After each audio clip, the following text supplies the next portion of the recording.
కొండంత రాగం తీసి పిచ్చకుంట్ల పాట పాడిండట వెనకటికోడు. ఇది తెలంగాణలో ఒక మూట సామెత. సేమ్ ఇట్లనే ఉంది మేడారంలో క్యాబినెట్ మీటింగ్ పరిస్థితి.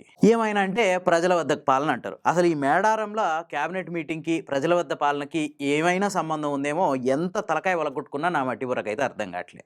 ఇది పబ్లిసిటీ స్టంట్ తప్ప ఇంకేమన్నా ఉందా? అసలు మేడారంలో క్యాబినెట్ మీటింగ్ పెట్టడం వల్ల ఎవరికి ఉపయోగం జరిగింది? ఒకసారి అసలు ఈ క్యాబినెట్ మీటింగ్ ఎట్లా జరిగింది, దీనికోసం ఏమేమి ఏర్పాట్లు చేసిర్రు, దీనివల్ల ప్రజలకు ఏమైనా మేలు జరిగిందేమో ఈ వీడియో అంతా ఒకసారి చూసి మీరే చెప్పండి. ఈ వీడియో చూడబోయే ముందు ది ఫోర్త్ ఎస్టేట్ ఛానల్ని సబ్స్క్రైబ్ చేసుకోండి. సమ్మక్క సారక్క జాతరకి ఈ సంవత్సరం స్టేట్ గవర్నమెంట్ 251 కోట్ల రూపాయలు కేటాయించింది. ఓకే, మంచిదే.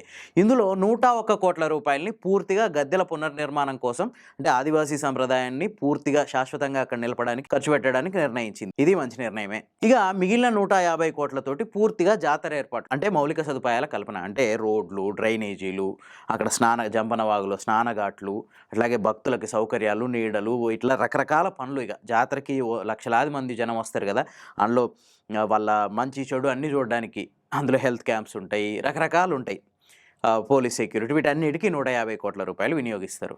ఇప్పుడు ఇందులో నుంచే కోటిన్నర తీసి ఈ క్యాబినెట్ మీటింగ్ అక్కడ జరగడానికి కావాల్సిన ఏర్పాట్లన్నీ చేసిర్రు.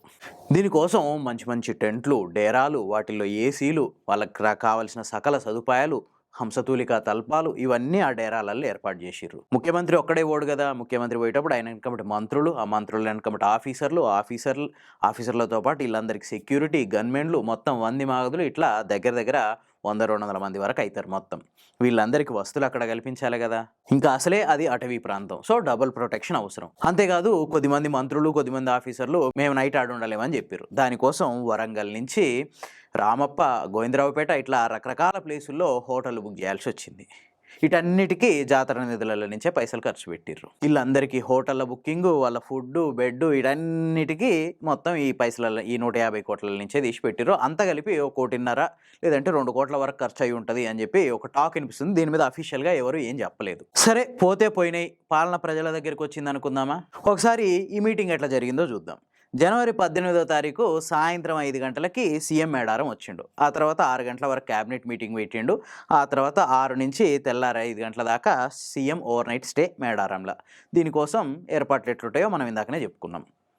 తర్వాత తెల్లారి 6 గంటలకు లేచి అమ్మవార్లకి పూజలు, పునస్కారాలు అవన్నీ చేసి, తర్వాత మళ్ళీ ఏవో అక్కడున్న గద్దెల ప్రారంభోత్సవం ఇట్లాంటివన్నీ చేసి, తర్వాత దావోస్ పర్యటన ఉంది, వెళ్ళిపోతున్నా అని చెప్పి ప్రకటించిండు. ఓకే, ఫైన్, ఇంతవరకు బాగుంది. ఈ నేపథ్యంలో ట్రాఫిక్ మళ్లింపు ఎక్కడి నుంచి?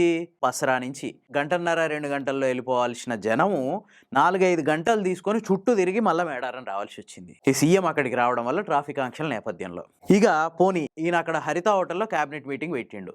ఇక చుట్టుపక్కల ఆంక్షలు పెట్టడం వల్ల అసలు ఎంత సెక్యూరిటీ అంటే అడుగడుగున భక్తులకు ఇబ్బందులు ఏర్పడ్డాయి. పోనీలే, సీఎం వచ్చిండు కాబట్టి ఇట్లాంటి ఆంక్షలు సహజమే అనుకుందామా. మరి దీనివల్ల జరిగిన ఉపయోగం ఏంది? క్యాబినెట్ మీటింగ్ అక్కడ పెట్టడం వల్ల జరిగిన ఉపయోగం ఏంది? అదే 2 గంటలలో వచ్చుంటే వేరే ఉండేది. కానీ సీఎం ఓవర్ నైట్ అక్కడ స్టే చేయడం వల్ల ఈ ఇబ్బందులన్నీ. సరే, ఈ క్యాబినెట్ మీటింగ్లో ఏ నిర్ణయాలు తీసుకున్నారు? మున్సిపల్ ఎలక్షన్స్ మీద, జిల్లాల పునర్విభజన మీద, జ్యుడిషియరీ కమిటీ వేయడం, ఇట్లాంటి ఏది కూడా కొన్ని ట్రైబల్ ఏరియాలో పెట్టినావు కదా, ట్రైబల్స్కి సంబంధించిన ఏమన్నా నిర్ణయాలు తీసుకున్నారా అంటే జీరో, ఏమీ లేదు. పూర్తిగా రెగ్యులర్గా ప్రభుత్వం తీసుకునే నిర్ణయాలే మేడారంకు పోయి తీసుకుర్రు. పోనీ క్యాబినెట్ మీటింగ్లో ప్రజలు పాల్గొనేదా? ఇది కాదు కదా. ఓన్లీ నువ్వు, మీ మంత్రులు, కొద్దిమంది ఆఫీసర్లు, ఐఏఎస్ ఆఫీసర్లు, రాష్ట్ర స్థాయి అధికారులు, వీళ్ళే కదా. దీనికి మేడారం దాకా పోయి పెట్టడం వల్ల వచ్చిన ప్రయోజనం ఏంటి? పోనీ గిరిజన సమస్యల మీద ఏమైనా నిర్ణయం తీసుకున్నారా అంటే ఒకసారి చూద్దాం. వీళ్ళు గిరిజనులకు ఏమేమి హామీలు ఇచ్చారు? చేవెళ్లలో SC/ST డిక్లరేషన్ అని ఒక సభ పెట్టి పెద్దగా ప్రకటించారు. ఆ SC/ST డిక్లరేషన్లో వీళ్ళు చెప్పింది ఏంటంటే, అప్పుడు దళిత బంధు పెట్టిండు కదా కేసీఆర్, దానికి ఆపోజిట్గా అంబేద్కర్ అభయహస్తం, అంటే ఎస్సీలతో పాటు ఎస్టీలకు కూడా ఇస్తాం, 12 లక్షల రూపాయలు ఇస్తాం అని చెప్పారు. ఇంతవరకు అసలు ఎక్కడన్నా అమలైందా? దాని మీద ఏమైనా నిర్ణయం తీసుకురా ఇక్కడ? పోనీ ఇది వదిలేయండి, ఎస్టీ కార్పొరేషన్ ఏర్పాటు చేస్తాం అన్నారు. మరి ఆదివాసీ గిరిజన ప్రాంతాల్లో ఏర్పాటు చేసిన ఈ కేబినెట్ మీటింగ్లో ఆ ఎస్టీ కార్పొరేషన్ గురించి అయినా ఏమైనా నిర్ణయం తీసుకున్నారా? సరే, ఇది కూడా వదిలేద్దాం అనుకుందాం.